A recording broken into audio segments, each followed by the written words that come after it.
ഇനി പുട്ടുണ്ടാക്കാനായിട്ട് പുട്ടുപൊടിയുടെ ആവശ്യമില്ല കേട്ടോ. പത്തിരിപ്പൊടിയില്ലേ, വറുത്ത നൈസായിട്ടുള്ള പത്തിരിപ്പൊടി വെച്ചിട്ട് നമുക്ക് നല്ല സോഫ്റ്റും അതുപോലെ തന്നെ പുട്ടുപൊടി വെച്ചിട്ടുണ്ടാക്കുന്ന പുട്ടിനേക്കാളും ഇരട്ടി സ്വാദിലുള്ള പുട്ട് നമുക്ക് വീട്ടിലുണ്ടാക്കിയെടുക്കാം. അപ്പോൾ അതെങ്ങനെയാണെന്ന് നോക്കിയാലോ. വീഡിയോയിലേക്ക് കിടക്കുന്നതിന് മുമ്പായിട്ട് വീഡിയോ ആദ്യമായിട്ടാണ് കാണുന്നതെന്നുണ്ടെങ്കിൽ ഒന്ന് സബ്സ്ക്രൈബ് ചെയ്തേക്കണേ. അപ്പം ഞാൻ ഇതുപോലെ സ്റ്റീലിൻ്റെ കുറച്ച് വട്ടത്തിലുള്ള ഒരു പാത്രം എടുത്തിട്ടുണ്ട്. നമ്മൾ കുറച്ച് വലുപ്പത്തിലുള്ളൊരു പാത്രം എടുക്കുക, അപ്പോൾ പുട്ടുപൊടി നനച്ചെടുക്കാനായിട്ട് ഈസി ആയിരിക്കും. ഈ സ്റ്റീലിൻ്റെ ഇതുപോലുള്ള ഗ്ലാസ്സിലാണ് ഞാൻ അളവ് എടുത്തിരിക്കുന്നത്. 1.25 ഗ്ലാസ് വറുത്ത നൈസായിട്ടുള്ള അരിപ്പൊടിയാണ് എടുത്തിരിക്കുന്നത്. അത് നമുക്ക് ഈ പാത്രത്തിലേക്ക് ഇട്ട് കൊടുക്കാം. അത് നമ്മൾ മാറ്റി വെച്ചിട്ടുണ്ട്. ഇനി മിക്സിയുടെ ജാറിലേക്ക് അവലാണ് ഇട്ട് കൊടുക്കുന്നത്. ഞാനിപ്പോൾ 1.5 കപ്പ് നൈസായിട്ടുള്ള വെളുത്ത നിറത്തിലുള്ള അവലാണ് ഇട്ട് കൊടുക്കുന്നത്. നമുക്കൊന്ന് പൊടിച്ചെടുക്കാം. പൊടിച്ചെടുക്കുമ്പോൾ അധികം നൈസായിട്ട് പൊടിച്ചെടുക്കരുത്. ഇതുപോലെ റവയുടെ തരികൾ പോലെയുള്ള തരികളോട് കൂടിയിട്ടാണ് നമ്മൾ പൊടിച്ചെടുക്കേണ്ടത്. നമുക്ക് 1/4 ഗ്ലാസ് അവല് പൊടിച്ചതാണ് വേണ്ടത്. 1.25 ഗ്ലാസ് അരിപ്പൊടിയാണ് എടുത്തിട്ടുള്ളത്. 1/4 ഗ്ലാസ് അവല് പൊടിച്ചതാണ് വേണ്ടത്. 1/4 ഗ്ലാസ് അവല് പൊടിച്ചത് കിട്ടണമെന്നുണ്ടെങ്കിൽ ഈ നൈസായിട്ടുള്ള അവല് 1.5 ഗ്ലാസ് പൊടിച്ചാലാണ് കിട്ടുക. അപ്പോൾ അത് പൊടിച്ചെടുത്തിട്ട് ഇതിലേക്ക് ഇട്ട് കൊടുത്തിട്ടുണ്ട്. പുട്ടിന് ആവശ്യമായിട്ടുള്ള ഉപ്പ് ഇട്ട് കൊടുക്കാം. ഞാനിപ്പോൾ 1/2 ടീസ്പൂണിൽ സ്വല്പം കുറവായിട്ടാണ് ഉപ്പ് ഇട്ട് കൊടുത്തിട്ടുള്ളത്. ഇത് മൂന്നും കൂടിയിട്ട് നന്നായിട്ടൊന്ന് മിക്സ് ചെയ്തെടുക്കാം. അപ്പോൾ ഇതിൽ അളവുകളെല്ലാം കറക്റ്റായിട്ട് പറയുന്നുണ്ട്. അപ്പോൾ സ്കിപ്പ് ചെയ്യാതെ വീഡിയോ മുഴുവനായിട്ട് കാണുക. അപ്പോഴാണ് കറക്റ്റായിട്ടുള്ള പുട്ട് ഉണ്ടാക്കിയെടുക്കാനായിട്ട് പറ്റുക. ഇതിൽ വെള്ളത്തിന് പകരം നമ്മൾ ചേർത്ത് കൊടുക്കുന്നത് തേങ്ങാവെള്ളമാണ്. ഇനിയിപ്പോൾ 1/2 ഗ്ലാസ് തേങ്ങാവെള്ളം ഇതിലേക്ക് ഒഴിച്ചു കൊടുത്തിട്ടുണ്ട്. നമ്മൾ തേങ്ങാവെള്ളം ചേർത്തിട്ട് പുട്ട് ഉണ്ടാക്കിയെടുത്താൽ അടിപൊളി സ്വാദാണ്. ഒരു പ്രാവശ്യമെങ്കിലും ഇതുപോലെ ഒന്ന് ഉണ്ടാക്കി നോക്കുക. 1/2 ഗ്ലാസ് തേങ്ങാവെള്ളം ഒഴിച്ചു കൊടുത്തിട്ട് ഒന്ന് മിക്സ് ചെയ്തെടുത്തിട്ടുണ്ട്. ഇനി നമുക്ക് ബാക്കിയുള്ള 1/2 ഗ്ലാസ് കൂടി ഒഴിച്ചു കൊടുക്കാം. ഇതല്ലാതെ നല്ലതുപോലെ മിക്സ് ചെയ്തെടുത്തിട്ട് വെള്ളത്തിൻ്റെ അളവ് കറക്റ്റായിട്ട് ഞാൻ പറഞ്ഞുതരാം. അപ്പം നിങ്ങൾക്ക് ഈസി ആയിട്ട് പുട്ട് നനച്ചെടുക്കാം. 1 ഗ്ലാസ് തേങ്ങാവെള്ളം ഒഴിച്ചിട്ട് നന്നായിട്ട് മിക്സ് ചെയ്തിട്ടുണ്ട്. വെള്ളത്തിൻ്റെ അളവ് കുറച്ച് കുറവാണ്. അപ്പോൾ കുറച്ചും കൂടി വെള്ളം ഒഴിച്ചിട്ട് ഒന്ന് നനച്ചെടുക്കാം. അപ്പം ഞാൻ മൊത്തത്തിൽ 1 ഗ്ലാസ് തേങ്ങാവെള്ളവും 3 ടേബിൾ സ്പൂൺ തേങ്ങാവെള്ളം കൂടി എക്സ്ട്രാ ഒഴിച്ചു കൊടുത്തിട്ടുണ്ട്. അപ്പോൾ കറക്റ്റായിട്ടാണ് നമ്മുടെ പൊടി നനച്ചെടുത്തിരിക്കുന്നത്. വെള്ളത്തിൻ്റെ അളവ് ഇതാണ്. നമ്മളിപ്പോൾ ഈ പറഞ്ഞ അളവുകൾ വെച്ചിട്ട് നനച്ചെടുക്കുമ്പോൾ 1 ഗ്ലാസും ഒരു 3 ടേബിൾ സ്പൂൺ തേങ്ങാവെള്ളം കൂടി ഒഴിച്ചു കൊടുത്താൽ മതി.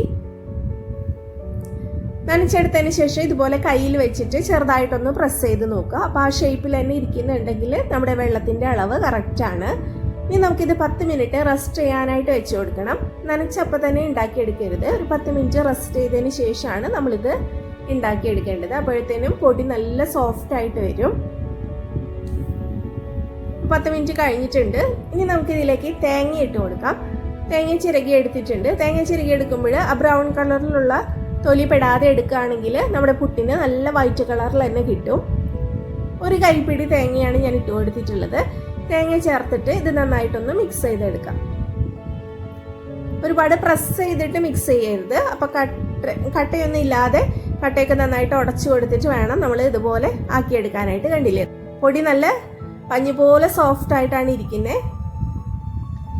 ഇതിൽ ഉപ്പ് ഒന്ന് ചെക്ക് ചെയ്ത് നോക്കുന്നുണ്ട്. അപ്പോൾ കറക്റ്റായിട്ടാണ് എല്ലാം ഉള്ളത്. ഇനി നമുക്കിതൊന്ന് സ്റ്റീം ചെയ്തെടുക്കാം. അതിനായിട്ട് പുട്ടുകുടത്തിൽ ഒരു പകുതി താഴെയായിട്ട് വെള്ളം വെച്ച് കൊടുത്തിട്ടുണ്ട്. നന്നായിട്ട് തിളയ്ക്കുമ്പോൾ പുട്ടുകുറ്റിയിലേക്ക് നമ്മൾ നനച്ച് വെച്ചിരിക്കുന്ന പൊടിയും തേങ്ങയും ഇടകലർന്ന് മിക്സ് ചെയ്ത് ഇട്ട് കൊടുക്കാം. ആദ്യം കുറച്ച് തേങ്ങ ഇട്ട് കൊടുക്കുക. ഒരു 1.5 ടേബിൾ സ്പൂൺ തേങ്ങ ഇട്ട് കൊടുക്കുക.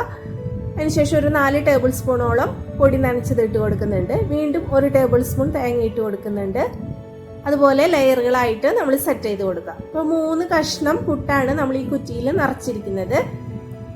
ടോപ്പിലായിട്ട് തേങ്ങ ഇട്ട് കൊടുത്തിട്ടുണ്ട്. നമ്മൾ ഈ പൊടിയും തേങ്ങയൊക്കെ ഇട്ട് കഴിഞ്ഞാൽ പ്രസ് ചെയ്ത് കൊടുക്കരുത്. പ്രസ് ചെയ്ത് കൊടുത്താൽ ഇത് സ്റ്റീം വരാനും അതുപോലെ കുക്കായി കിട്ടാനൊക്കെ പ്രയാസമായിരിക്കും. അപ്പോൾ ജസ്റ്റ് ഇട്ട് കൊടുത്താൽ മതി. അതിനുശേഷം തിളയ്ക്കുന്ന വെള്ളത്തിന് മീതെ വെച്ചിട്ട് സ്റ്റീം ചെയ്തെടുക്കുക. സ്റ്റീം വന്ന് തുടങ്ങിയിട്ടുണ്ട്. സ്റ്റീം ഇതുപോലെ വന്ന് തുടങ്ങിയാൽ ഒരു 2 മിനിറ്റ് കൂടി നമ്മൾ വെയിറ്റ് ചെയ്യണം. നന്നായിട്ട് സ്റ്റീം ഒരു 2 മിനിറ്റ് വന്നു കഴിഞ്ഞാൽ പുട്ട് നന്നായിട്ട് കുക്കായിട്ടുണ്ടാവും. അതിനുശേഷം വേണം നമ്മൾ എടുക്കാനായിട്ട്.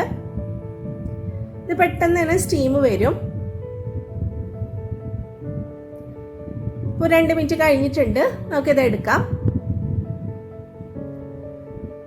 അധികം കുഴച്ച് മെനക്കെടാതെ ഉണ്ടാക്കിയെടുക്കാൻ പറ്റുന്ന ചപ്പാത്തിയുടെ വീഡിയോ ഞാൻ അപ്ലോഡ് ചെയ്തിട്ടുണ്ട്. നല്ല സോഫ്റ്റ് ആയിട്ടുള്ള ചപ്പാത്തിയാണ്. എത്ര സമയം ഇരുന്നാലും അതുപോലെ സോഫ്റ്റ് ആയിട്ട് തന്നെ ഇരിക്കും. അപ്പോൾ ആ ചപ്പാത്തി കണ്ടിട്ടില്ലെങ്കിലും ഒന്ന് കണ്ടു നോക്കൂ കേട്ടോ. കണ്ടില്ലേ, പുട്ട് പെർഫെക്റ്റ് ആയിട്ട് വന്നിട്ടുണ്ട്. ഉടഞ്ഞൊന്നും പോവാതെ നന്നായിട്ട് കിട്ടിയിട്ടുണ്ട്. അതുപോലെ നല്ല സോഫ്റ്റും നല്ല സ്വാദുള്ള പുട്ടാണ്. അപ്പോൾ ഒരു പ്രാവശ്യമെങ്കിലും പുട്ട് ഇതുപോലെ ഒന്ന് ഉണ്ടാക്കി നോക്കുക. ഒരു പ്രാവശ്യം ഉണ്ടാക്കി നോക്കിയാൽ പിന്നെ ഇങ്ങനെ മാത്രമേ നിങ്ങൾ ഉണ്ടാക്കുള്ളൂ. അത്രയ്ക്ക് സ്വാദാണ്.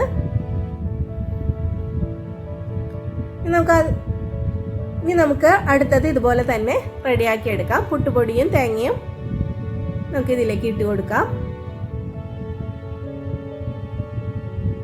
സ്റ്റീം ചെയ്തെടുക്കാം. ഇപ്പം ഈ പറഞ്ഞ അളവ് പൊടി വെച്ചിട്ട് നമുക്ക് ഒരു 10 കഷ്ണം പുട്ടാണ് കിട്ടുക. നിങ്ങൾ എത്ര വലുപ്പത്തിലാണോ പുട്ട് റെഡിയാക്കി എടുക്കുന്നത് അതിനനുസരിച്ചിട്ടിരിക്കും.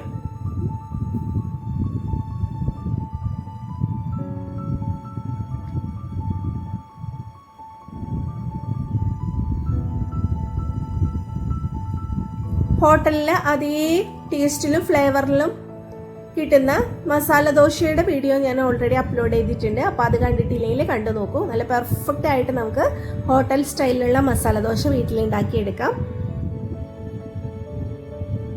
ഇതൊന്ന് ഉടച്ച് കാണിച്ചു തരാം. കണ്ടില്ലേ, നല്ല പഞ്ഞി പോലെ സോഫ്റ്റ് ആയിട്ടിരിക്കുന്ന പുട്ടാണ്. അപ്പോൾ ഒരു പ്രാവശ്യമെങ്കിലും ഇതുപോലെ ഉണ്ടാക്കി നോക്കൂ കേട്ടോ. താങ്ക്